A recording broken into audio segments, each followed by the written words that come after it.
How are you? I'm fine. We say it without thinking. A reflex. Safe. Expected. But fine is where conversations often end. Culturally, we learned early that strength is silent, that pain is weakness, that what happens in the family stays there.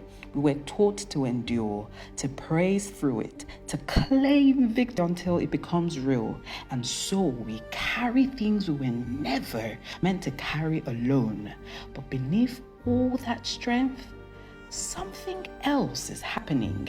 People are breaking quietly. And the silence that was supposed to protect us has become the very thing that isolates us. This is a story about what we do not say, about the weight of I am fine when you're not, about the courage it takes to name what you are feeling when your culture gave you no language for it. It's about the people who are finally speaking, the ones building spaces where we can say more than fine.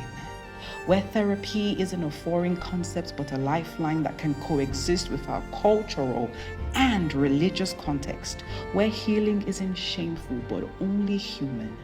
Across Lagos, Nairobi, Accra, Johannesburg, London, New York, in the quietest corners of our homes, people are carrying things.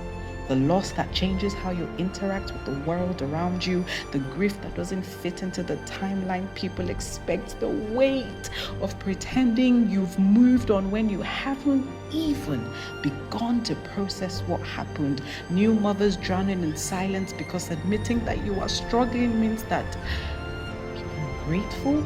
Adults finally naming the childhood trauma and abuse that we're told to forget, depression that gets dismissed as laziness, anxiety labeled as overthinking, where mental health is still misunderstood or real challenges get rationalized only through spiritual lens.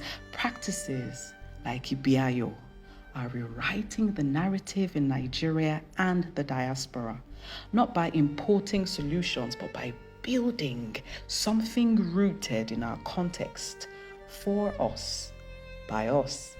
The work Ibi Ayo is doing is part of something larger.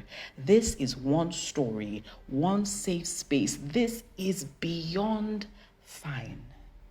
What we don't say. My name is Rosalind Ako. I'm an executive assistant in Ibi Ayo, and my role entails me coordinating, organizing, and scheduling appointments. My name is Angela, and I work in operations and administrative support. My name is Bello Sulaiman. I'm a graphic designer, and I also provide IT support. So I ensure that day-to-day communication with clients is running smoothly and just the flow of sessions. So I ensure that clients are receiving their follow-ups in a timely manner and just any information that they need to know. My work care looks like for me is showing up consistently in my personal life, with my friends, my relationships, and with my family. So just trying to be present with others and living in the moment. What care means to me basically is being empathetic, being kind, and considerate. My name is Funmto Ogunbawo. I'm a clinical mental health therapist and a lead therapist and founder of Ibi Ayo Therapy and Wellness. Who is Funmto outside of the work you do? That's a very interesting question that I often ask people and sometimes have a hard time answering. But who's Funmto outside of being a therapist? I have 3 siblings. So I'm a daughter, I'm a sister. I have 3 older siblings, so I'm the last one of my family. I love listening to music. I'm a huge music lover. I really like plants. I enjoy plants. You can see it in our space. And yeah, I like helping people feel comfortable and just helping them feel safe and secure, and that bleeds into my line of work and why I did what I'm doing right now. I'm a Christian. That's a core of who I am, and it's the core of who I am, and everything that I am comes out of that. I like spending time with friends and family. Quality time is one of my top love languages. So yeah, a little bit about me. What's the origin story of Ibi Ayo? So I started Ibi Ayo 4 years ago, October 2021. It started in a transitionary period of my life. So I moved back to Lagos March of 2021. Prior to that, I was in Dallas. I was in Dallas, Texas. So I was born and raised in Lagos, went to primary school, secondary school here, and then moved for university and grad school. And while after grad school, I also worked a bit. So the goal was always for me to start my own practice. Actually, before I even get into that, let me give you backstory as to why I even became a therapist. So when I was in SS2, my school required us to do like a 2-week internship over Easter break. I don't know if schools still do that, but that was a requirement for us. I interned at Top Radio, and I got to work with the amazing Tosin Buckner, who's late now, may she rest in peace. And that was a phenomenal experience. My dad is a journalist, and people would often say that, oh, you look like your dad, so you should become a journalist. I'm like, how does resemblance correlate into doing the same thing?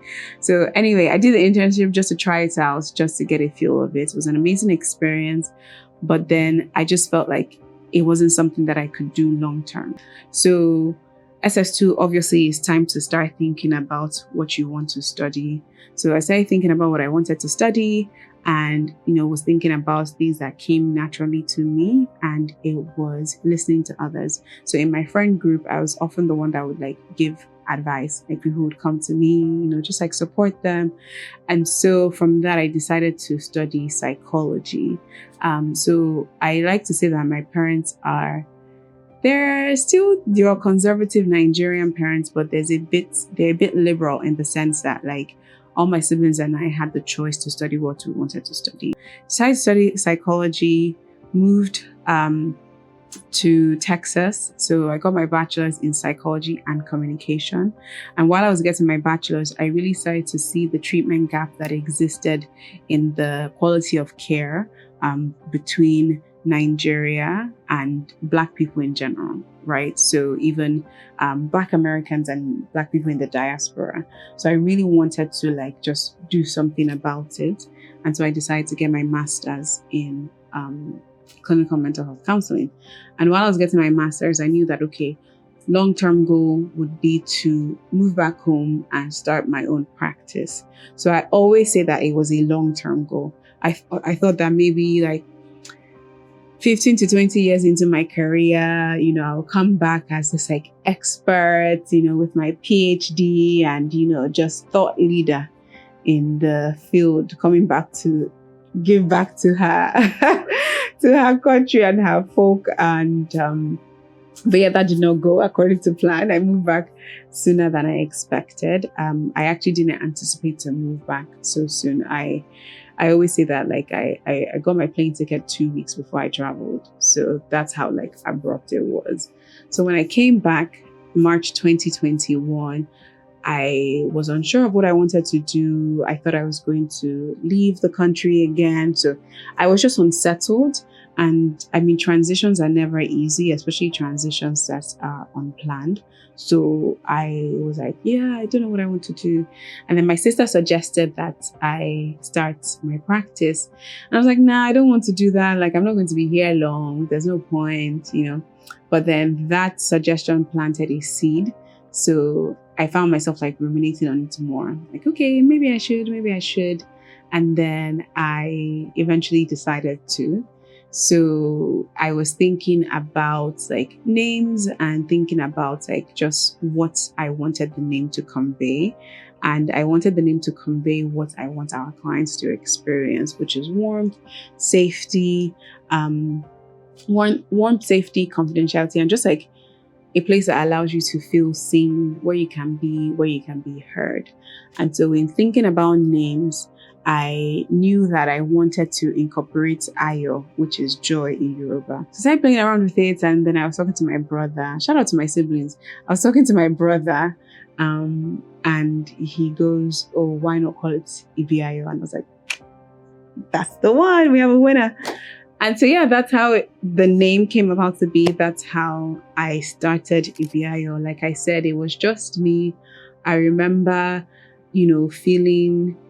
feeling sad when I wouldn't have a lot of clients. And, there'll be days where it's just like, oh, I only have 2 sessions in a week or 4 sessions. If I could go back and tell that Funmto something, I would tell her I enjoy it. So yeah, that's how Ibi Ayo came to be. What's the founder hat like for you?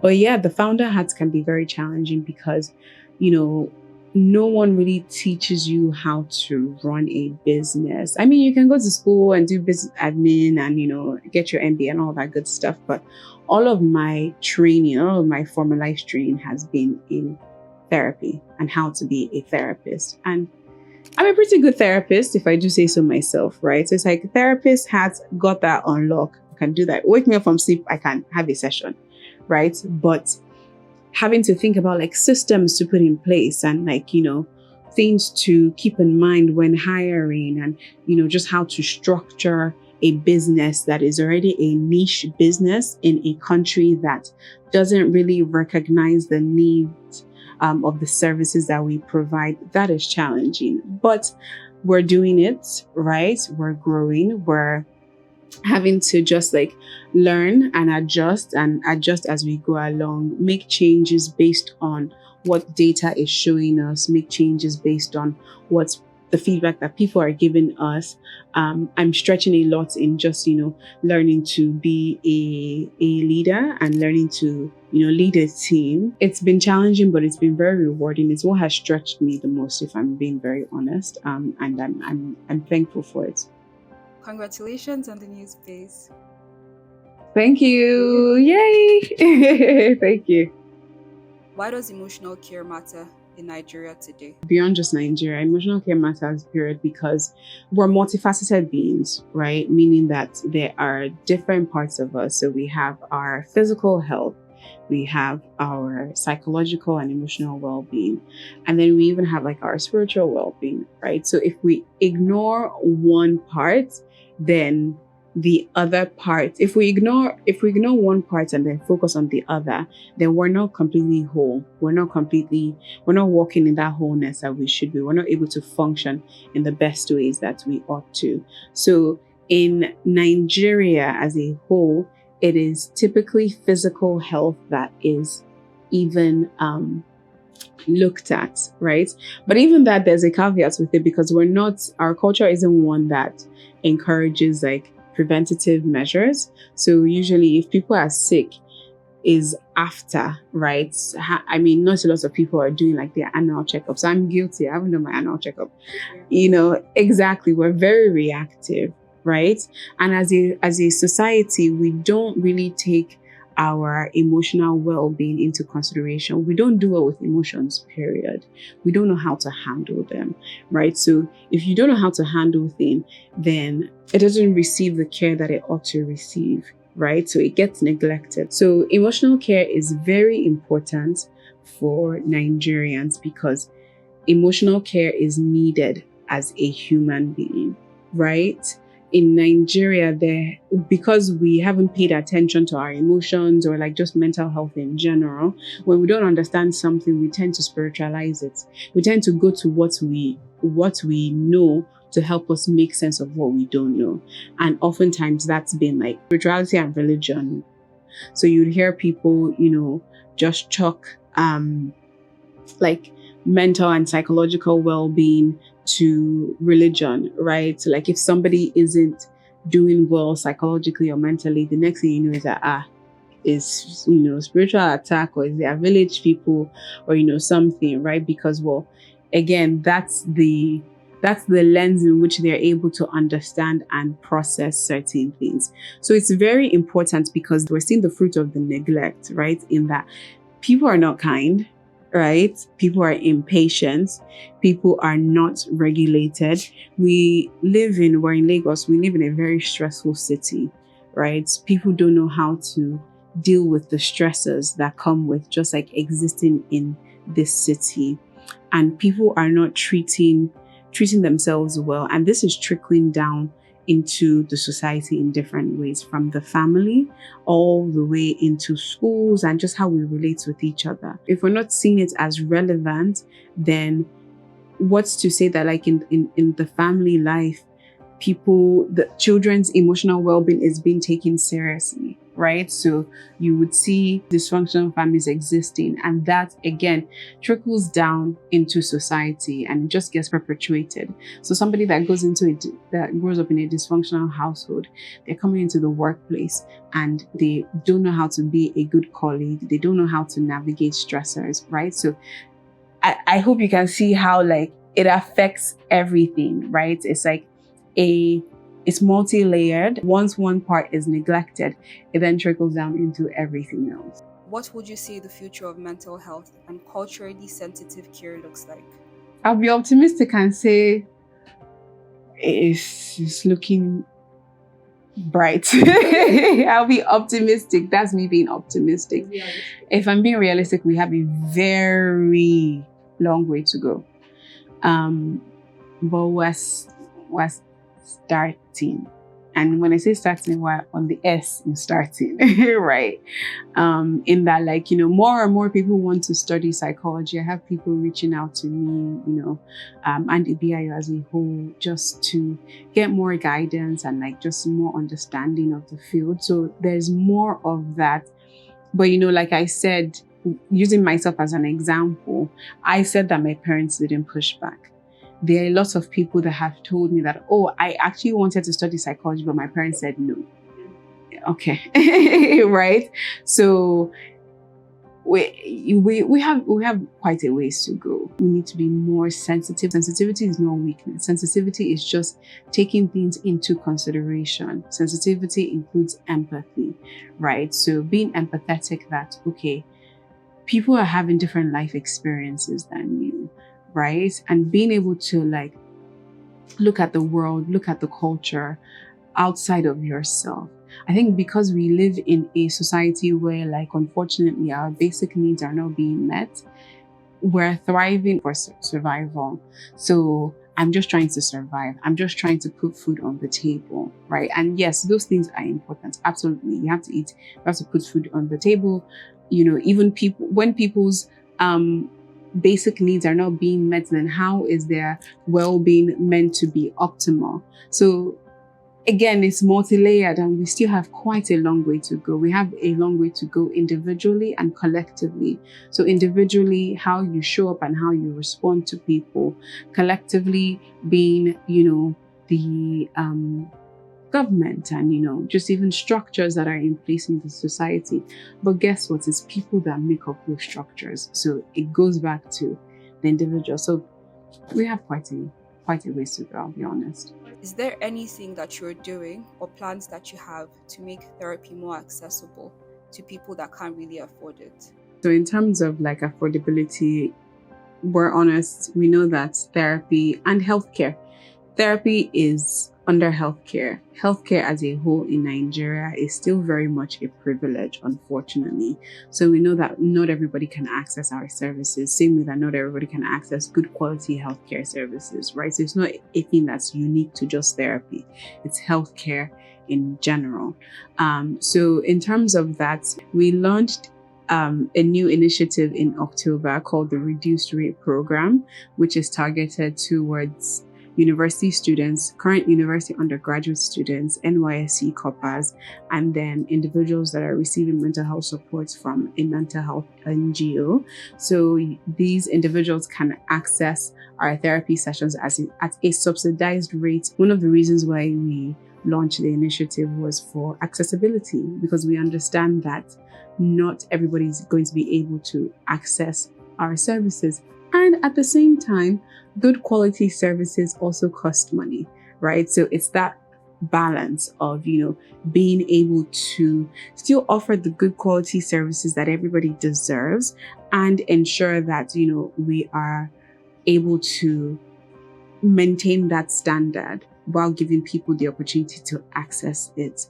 So that's an initiative that we recently launched, and we're hoping to be able to do more. I work with adolescents, I work with teens a lot, and I always say that adolescence and early young adulthood are the most pivotal periods of life, because you've experienced life growing up and you're experiencing adulthood, right? So if you get into therapy, we can get in there and, really try to correct some unhelpful patterns of living that may not be beneficial to you, versus somebody who's coming to therapy at age 40, 50 and trying to unlearn 40 and 50 years of living. Not saying it's impossible, because we do see that we work with older adults as well. I'm not saying 40 is old, but anyway, we work with adults, right, as well. So we've seen that happen.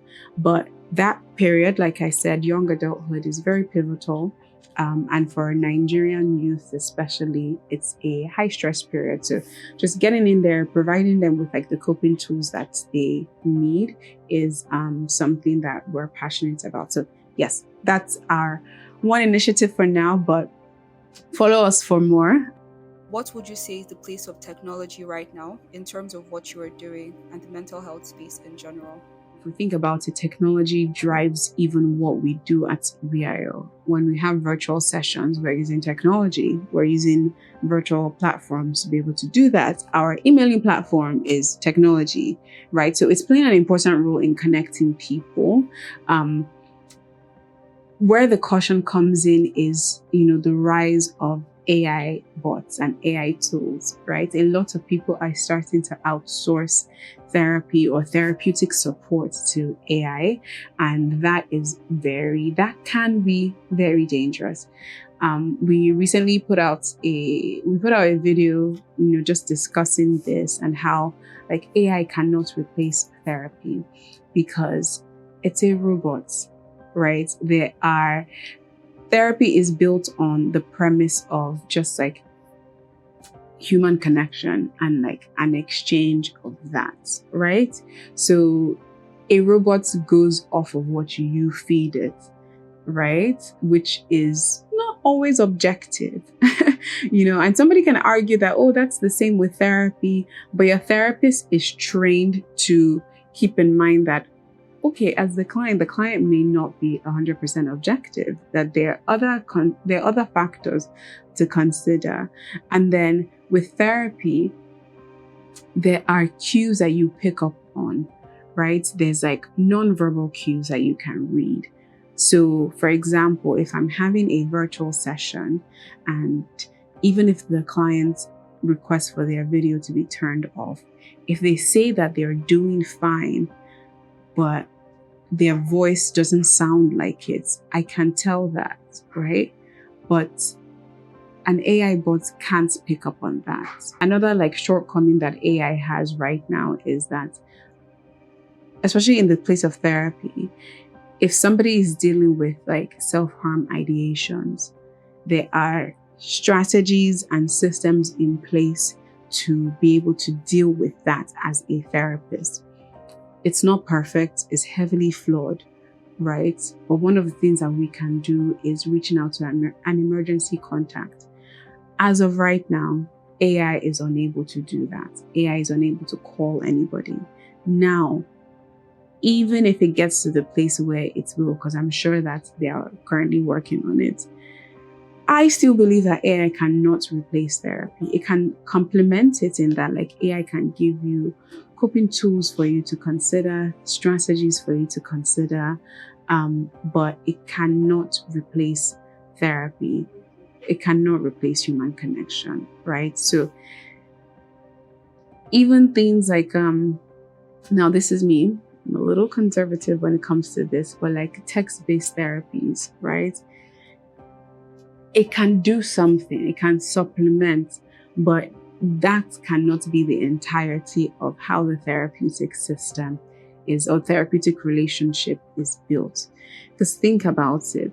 if you have a friend that you're just constantly texting, right, and that's the basis of your conversation, there's still an element that is missing from that, right? I mean, that's why we always hear these horror stories of like catfishing. That's why catfishing is a thing, because like it's just text, right? It's nothing that your therapist is catfishing, but yeah, just that premise of it, like something that is just like text based, cannot replace the entirety of a therapeutic relationship. So in summary, I think technology plays an important role when it comes to, just therapeutic interventions, but I think it plays a supplementary role. Myth or reality? If you pray, you shouldn't need therapy.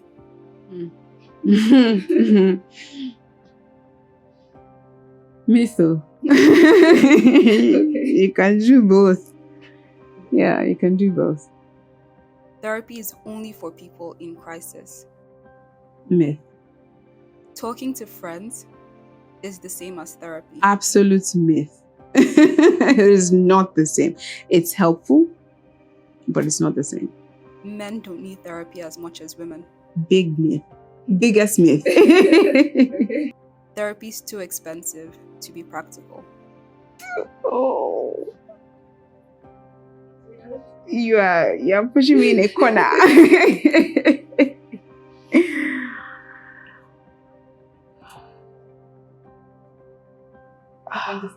Yeah.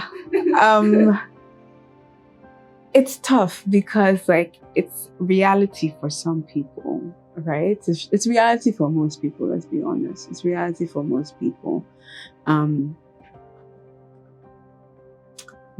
But it's not a myth in that like the practicality of therapy is not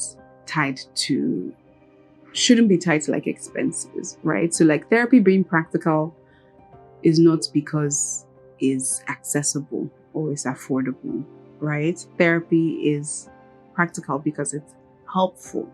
So it's almost like saying like, oh,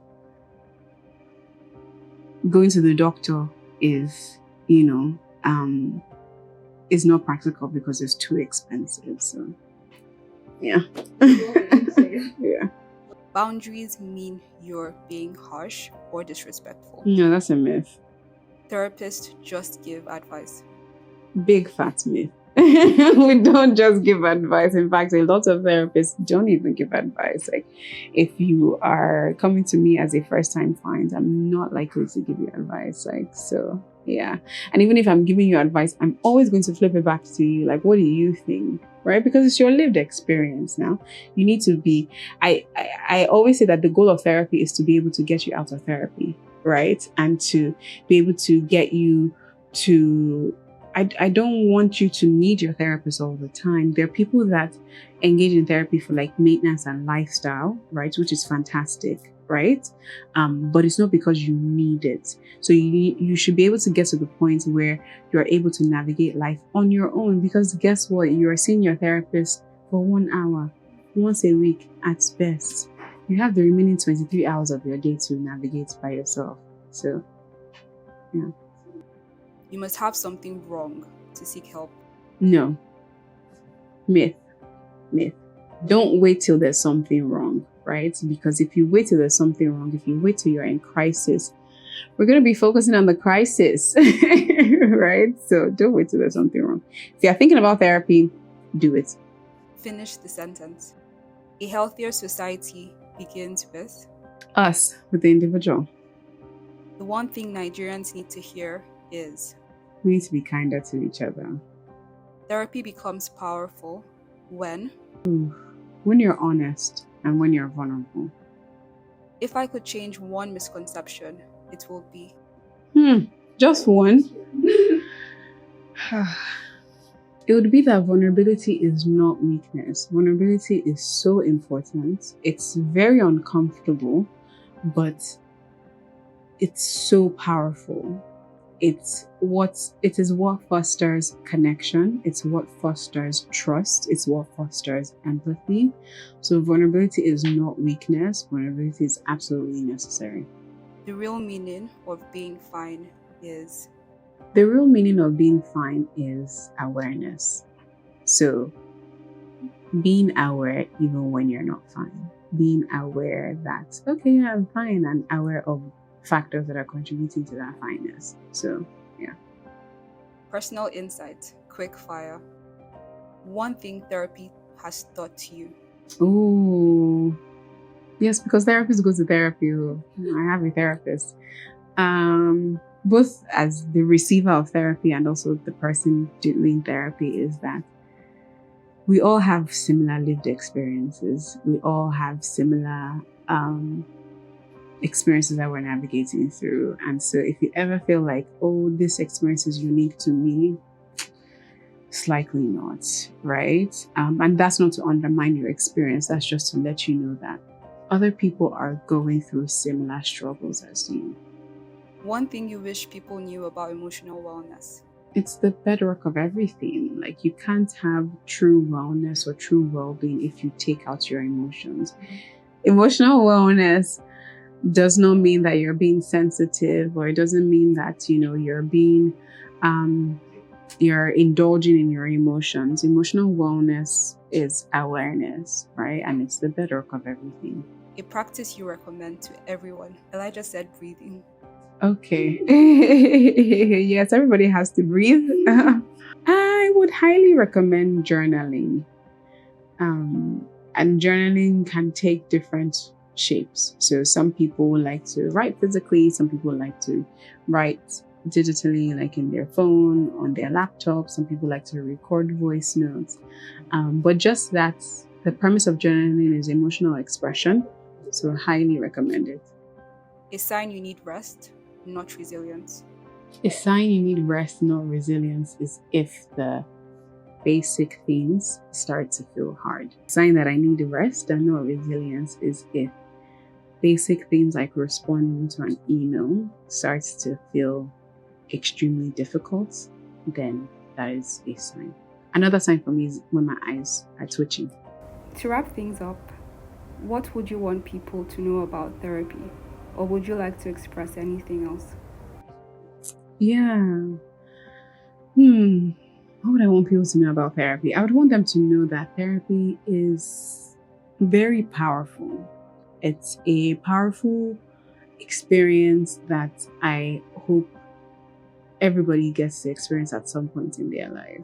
And not because something is wrong, but just because being in a space where you can be heard, listened to, challenged, and just exist in safety. Unfortunately, we don't get a lot of that in our everyday relationships, which is unfortunate.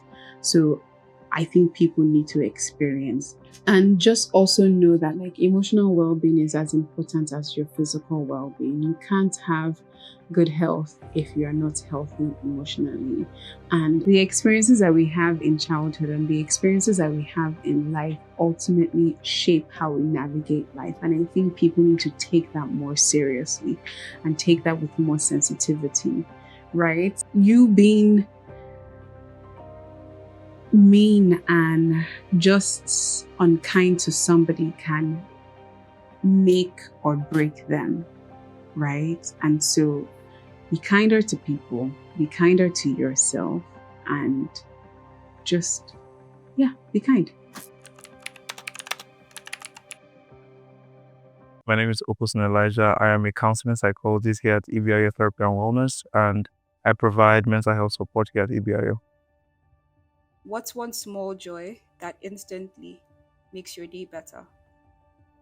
Small joy, I would say it's not so small, but family.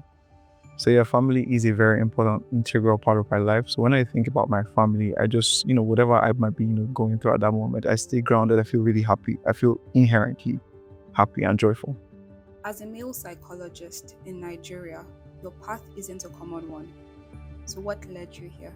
I've always had a passion for psychology and mental health. I remember a time in secondary school when I was always a fan of literature. I would, study literature, but I studied it from a lens of psychology, understanding behavior and, just the mind of people. And I think what I was actually looking for was mental health, psychology, and understanding people in general. So yeah, I've always had a drive and a passion for mental health or psychology. What does your day-to-day look like as an in-house counseling psychologist? Basically, that's just me working with clients, providing mental health support, tailoring, individual assessment, evaluation, seeing clients, who basically have other concerns as well, so mental health concerns generally, but in always work with clients. Was there a moment in your life that made you realize emotional well-being mattered? I'll say right from, when I was a child, I grew up in an environment that, was very aware of mental health and psychology. I mean, I had parents who were psychologists. So I've always, known how to prioritize mental health and, just emotional well-being. In your years of practice, what have you identified as a major struggle a lot of people have? A lot of people come in most times with, concerns around anxiety, depression. That is the major concern people come into therapy with. I mean, you come into therapy and you hear people say, oh, they're just sad, or they're depressed, or they're anxious. I mean, in the society we are in, in Nigeria, there's so many reasons for people to, experience anxiety. There's, so much, emotional trauma and turbulence. And so people, come in with these major concerns, and it stems from childhood, basically, but also external factors. So these are like major concerns that people come with. A host of other concerns as well, but anxiety and depression, definitely. Does it always stem from childhood, or are there other factors? So that could be a theory. So childhood, experiences, but then there's also external environmental factors and epigenetic factors as well. How can someone recognize early signs that they might need support? And so we're in a time where people, just forget about their mental and emotional well-being. And so, general checking with yourself, checking in with your triggers, your patterns, basically asking yourself, am I doing okay today? Am I doing well today? Am I feeling well? People are, moving on motion and running on empty fuel. So I think just checking in and recognizing whether or not you are still in, just a very stable environment mentally and emotionally as well can help you recognize that, something might be up. What are the subtle indicators that people often ignore before breaking down? So I think for some individuals, it's, largely very covert than it is very overt. So basically some individuals might not, observe and notice it.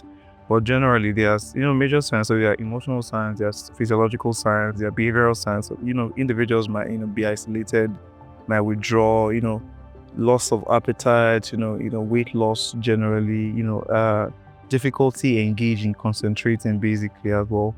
Cognitive concerns as well. So, not functioning executively at work. So they're just general signs that people can, just, look out for to know that something is wrong with their mental health and they need to seek support. Could it also be that people are just tired? So there's times where people are just really tired, emotionally fatigued generally, they're, drained. But those are also subtle indicators generally. Those are how, mental health concerns and emotional concerns, just show up on the surface. How do we build sustainable habits instead of reactive recovery cycles? So there's one thing I tell my clients most times. So basically what I want to, show people is that we are also ruling for other factors. So for individuals trying to build sustainable habits and not always falling back to, recovery, therapy in general, it's more like we are going to roll out certain things, more like, neurodivergent spectrums, ADHD, ADD, autism.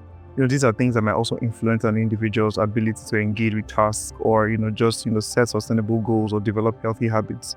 And so I think it's important that we're able to roll out these things. Then we start with, other major factors, like maybe setting small actionable steps, because we'll always want to do all of the big things and we want to, engage with great goals. But then that's great, but at the same time, we have to prioritize, certain small goals, executing these goals, and then, just checking for progress. Am I making progress? Our brains generally respond to patterns, and consistent patterns help rewire the brain and understand that, okay, we can basically work with this, and so we can, set a sustainable habit with this behavior. And I would always say reward. So generally, we are in a society where people do not reward themselves as often. Behavior is reinforced when there is reward. So reward somehow reinforces that behavior and you're able to build sustainable habits. How can people build their personal awareness to be able to identify when something is off? I would say generally internal checks. So you understanding your kind of person, what works for you, what are your triggers, what are also your stressors, but then what are your strengths, what are your weaknesses? So this is more like a feasibility study of yourself. This allows you to understand how far you can extend and how far you can also build capacity in engaging with tasks in general. To be more practical, what kind of questions can we ask ourselves? So basically, who am I? What do I like? What can I do?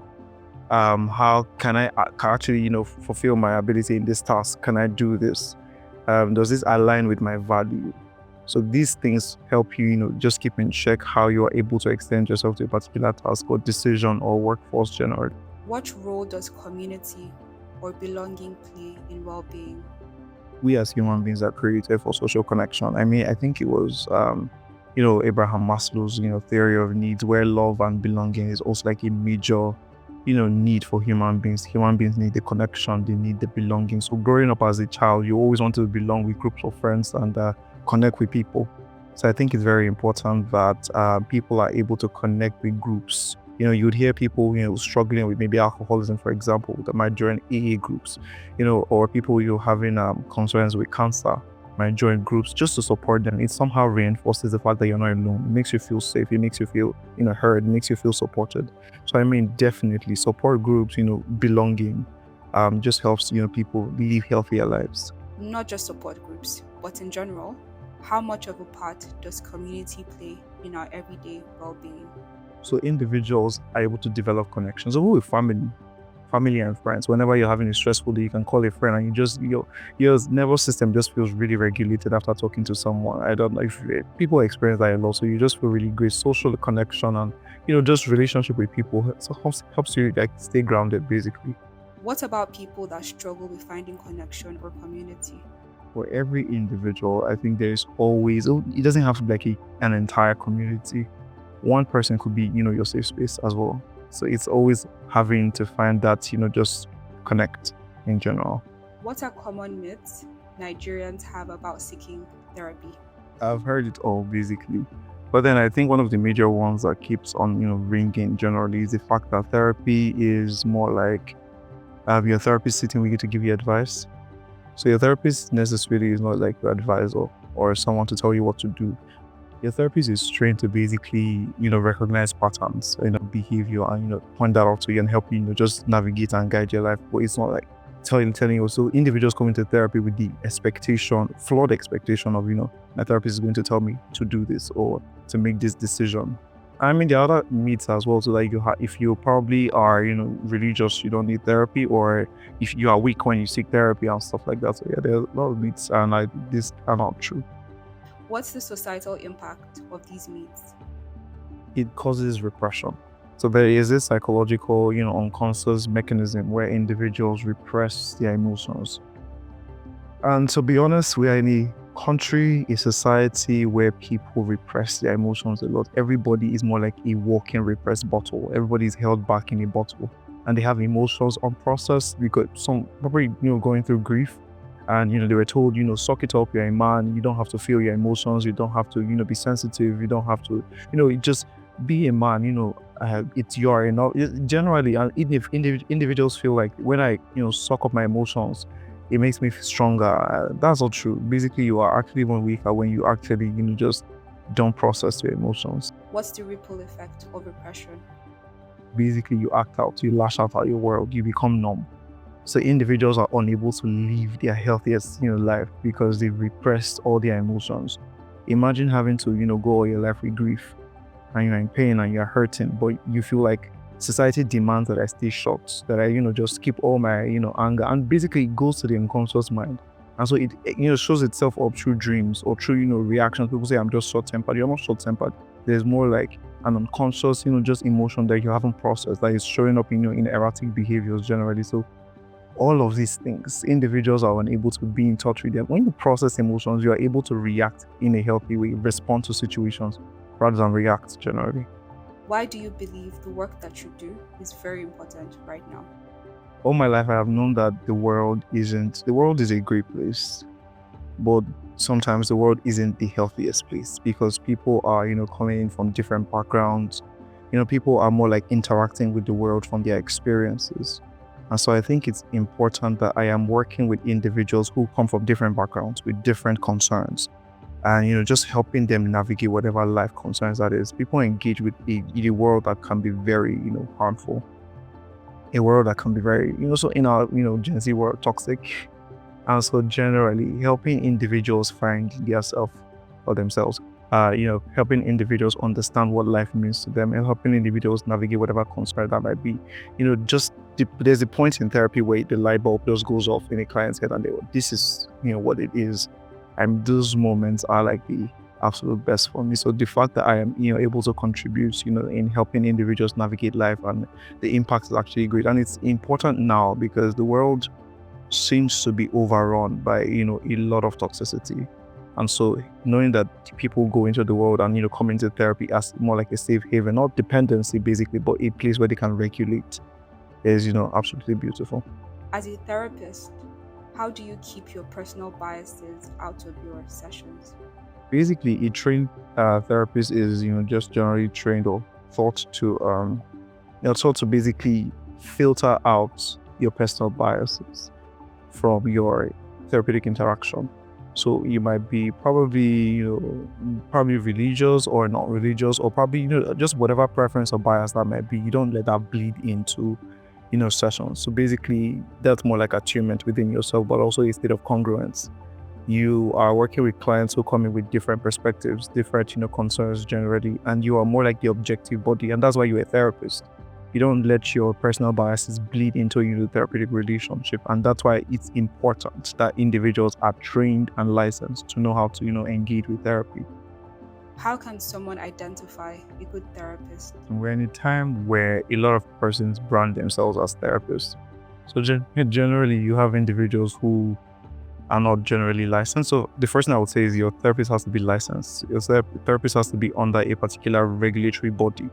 So not just anybody that comes in to say I'm a therapist, they must have like a body that regulates their affairs, a body you can always, reach out to in case there's any concern. But then also a therapist who is empathetic. Beyond all of the licensing and regulatory aspects, a therapist who is empathetic, a therapist who understands the job, a therapist who has the ability to see you as a client, who is ethical, a therapist who is flexible, adaptable, who has all of the necessary qualities of a good therapist. I think that therapist you should look out for working with. What does accessible therapy look like to you? I believe that accessible therapy would look like, telehealth. So, one that is not bound by geographical location, so you can, have your sessions anywhere. One that is, culturally competent, so you're also very sensitive of the person's culture. One that also provides therapy in different languages. I mean, English is not the only language. So you're able to provide, mental health, in different languages as well. And then, just legislation, government legislation that reinforces or enacts, therapeutic laws, mental health laws, and that makes therapy, just demystified and also accessible to people. Do you have any final notes, or is there anything you think people should know about therapy? Therapy is not for the weak. Therapy is not for the mentally challenged alone. Therapy is for everybody. Whether or not you're experiencing something severe, something mild, therapy is very important. There's a Yoruba proverb, "Ẹni tó bá ní ká má sọ̀rọ̀ rẹ̀ lẹ́nu, ó ní ká pa á mọ́ inú." The one who says we shouldn't speak about the issue wants us to bury them alive. For too long, that's exactly what we've done. We've buried our pain. So what we're seeing now in community circles, in the small but brave moments when someone finally says, I am not okay. This isn't a rejection of who we are. Rather, it's a return to something older, something that we forgot. Before the shame, before the stigma of being vulnerable, before life taught us that our ways of healing weren't valid, we had each other. We sat in circles, we talked, we laughed, held space. We didn't call it therapy, but it was care. Was the understanding that no one should carry grief alone. Shokwe shares a glimpse into his life after losing his best friend. So who was your best friend, and what did losing them change about your life? My best friend's name was Emmanuel. I lost him 3 years ago. He wasn't feeling good, so he passed. It was hard. It wasn't the first time I lost someone, but it was the first time I lost someone that was really dear to me, because he was my brother. I like telling people that he was literally my brother, because my mom was almost like his mom. She would take him, we would all be together. We'll stay at each other's houses. His mom would take care of me for like 2 weeks. My mom would take care of him for like 2 weeks. During lockdown, he was with the whole family, him and my cousin. So we were really close. He wasn't just my best friend anymore. He was part of a lot of myself. I loved playing football, and he was the one person that used to push me to play ball and stuff. So it was hard. I lost really deep parts of myself in class. What did it change about your life? I became distant. If I'm being really honest, I became really distant. I wasn't interested in meeting people. I really wasn't interested in meeting people for the longest time. I'll meet people, but I wasn't interested in them. I just felt like everyone would leave at some point. So it was really difficult. I'm not going to lie. It's really tough. And I guess you mentioned being distant. What things did you notice start to fall apart after that, and both internally and also externally as well? I was a really angry person. I was really angry. I hated to admit it to myself that I was a really angry person. Not because I was the worst person in the world or anything. I felt like I didn't do enough. Not like I was blaming myself for him passing, but I also felt like I wasn't doing enough.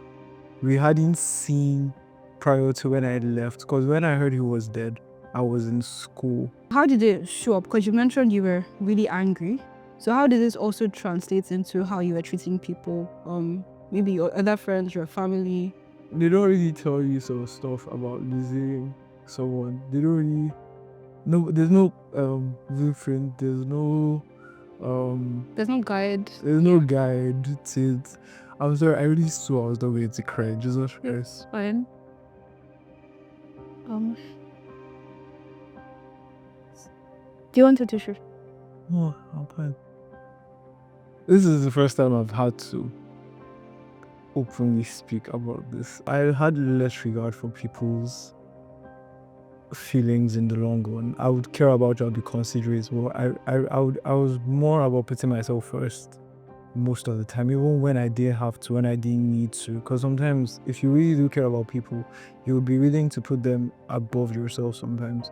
And I really wasn't really willing to take that risk. I felt like if I did, they would leave. And a lot of people don't like admitting that because it's very vulnerable, the fear of people leaving, and not the kind of living that you have control over, the kind of living where you don't have any control over it, and you just don't want to experience that again. So instead, you would, at any little thing, any small opportunity, you're ready to leave, you're ready to, and you find yourself self-sabotaging a lot. You know, like, okay, this thing or this person is good for you, this relationship is comfortable, but you don't want to put yourself there again. And that's where I was ruining everything.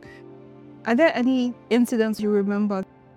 I'm very family oriented. I like my family, my siblings especially. I love my siblings. But I wasn't really a sibling anymore. I was distant from my siblings. I would rarely text or call. Most of the time, if I was reaching out to them, I needed something from them. I needed them to show up for me.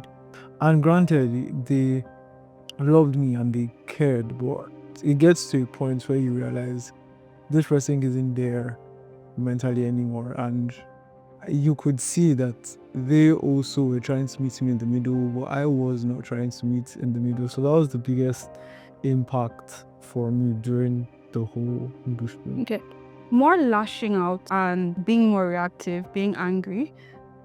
Was there anything that maybe you were trying to communicate in those moments, or something you were actually doing, or it was just maybe a ripple effect of emotions that you weren't actually dealing with? I felt very misunderstood, and not because they were actually trying to understand me. I feel like we've not had so much experience with mental health, grief, how to deal with people, and so I don't blame anybody. And I was actually trying to change them to be able to see me, what I was going through, and me as a person. And I took their not changing at that period or not understanding as a sign of they didn't really care. When really they were also going through their own personal things. Okay, why do you think they didn't care, or What about the situation made you feel misunderstood?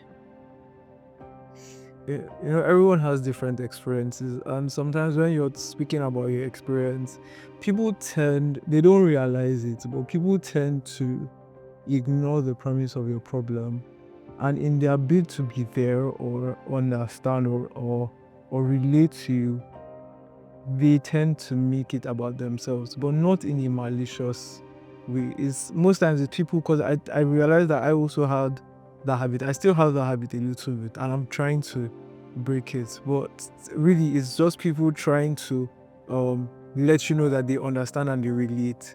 But it took me some time to realize that people just need to listen. People just want people to listen. They just want so they just want people to just hear them out. I don't need a solution, because sometimes you might have the solution. You might be very self-aware. You could know what you need to do, what's going on, and you just need a release. Some people don't get violent. I don't personally get violent. I don't want to always punch something, or because I'm very sensitive. I don't like getting hurt. So I used to yell. That was a problem I also had. I used to shout, because that was the way I had to release. So Yell at people or just... I used to yell at my I never, it was a lot of these things and stuff I used to do to outside. I'm very composed outside. So to the people that knew me, my family, I lashed out at them the most. It was very bad for them, because I was really angry all the time, and I felt like it was because I expected them of all people to understand. And when you feel like the people around you, the closest to you, don't get you, you feel lost, and I was lost. So when did you realize that something about how you were living or coping wasn't sustainable? Last year, 2025, early last year. I think that's when I started having serious battles in my mind. Along the line, I lost my sense of identity. I was disconnected from everything that was me. So technically, I wasn't me anymore. I was going through the motion. At some point, it just felt like I was chasing money, chasing things, rather than just being myself. Did you have like a breaking point? So I had so early last year I had a clash with my sister.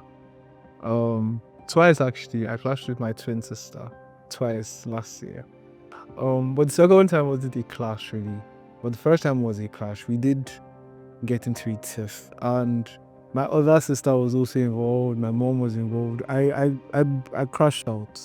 I was losing myself. I wasn't happy. I was frustrated. I didn't know what to do. A lot of things were happening. A lot of things were just going on. I didn't know what to do. I wasn't eating properly anymore. I wasn't even interested in water. But I would come outside and put up a facade, and I was fine to everyone. And I felt like my mind was battling, and it was that clash early last year that made me realize that I really didn't like that anymore, because I felt like at some point everyone around me started walking on eggshells because of me. It felt like no one was trying to let me crash out anymore, or people still did not understand what was going on, and I didn't like that feeling. After that realization, or I guess the breaking point, or after those couple of clashes that you had, so what changed, or what did you do to actually start to feel better? Okay, so when I spoke to my sister, the second class, like I mentioned, the second time we had a conversation, it's a very funny experience for me, because it wasn't meant to happen. I went to her office to say hi to her, because I'd never been to her office, and I wanted to also let her know I was really unhappy with her about feeling misunderstood and a lot of stuff. And it turned into a whole conversation where she let me know certain things that were also going on in her life for a while that I did not know about. Also mentioned some stuff that were going on in my siblings' lives that I did not know about during the period that I was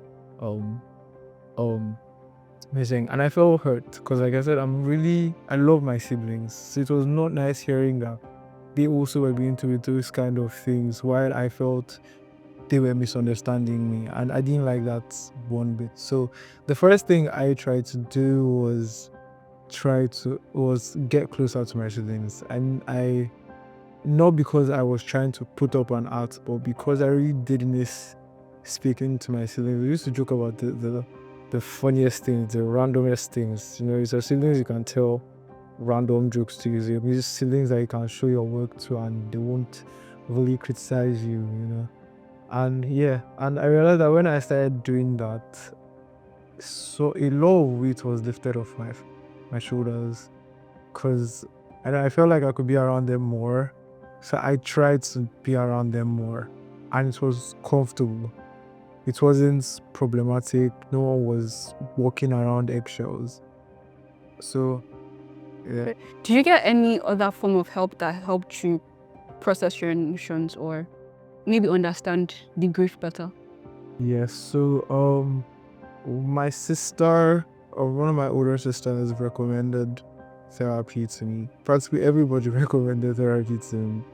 But one of my older sisters was really hell-bent on me getting help, because I don't know therapists in Nigeria. I don't know how it works.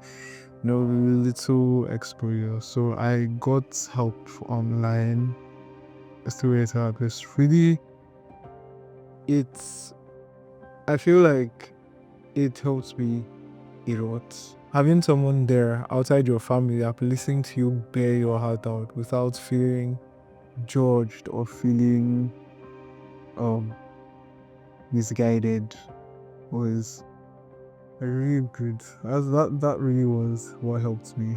Before you started talking to your siblings again, was therapy before that or after that? The therapy was after next time. It was after you started speaking to your siblings.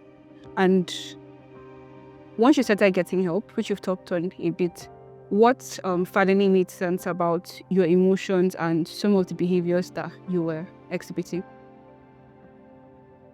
Yeah. We see stuff online where people speak about communication.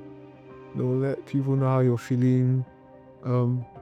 People should feel comfortable enough to let you know how they feel.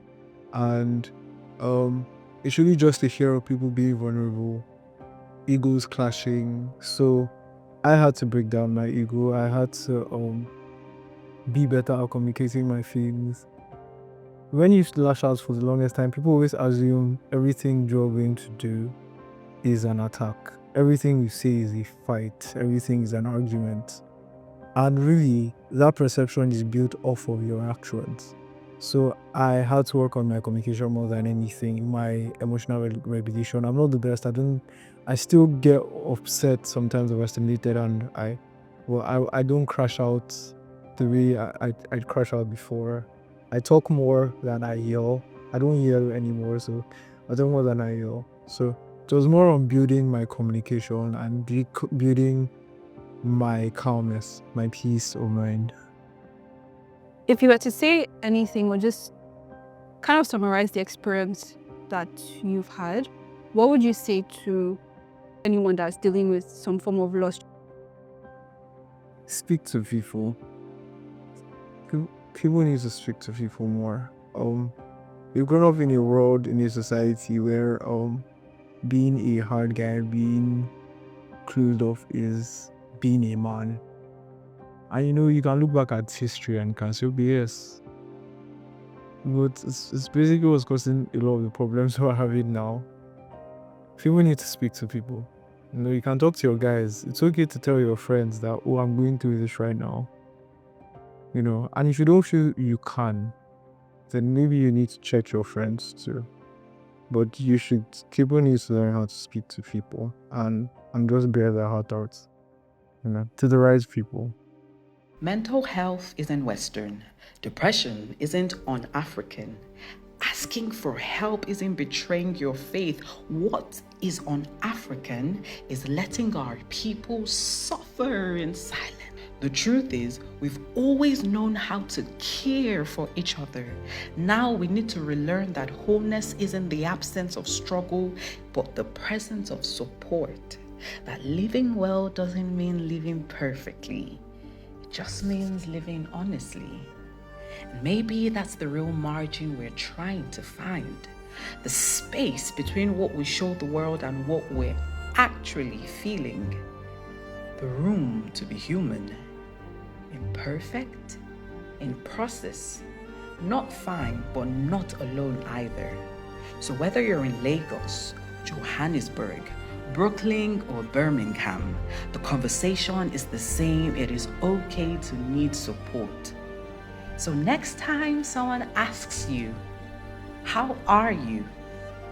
Maybe we pause long enough to check in with ourselves, because fine isn't the problem.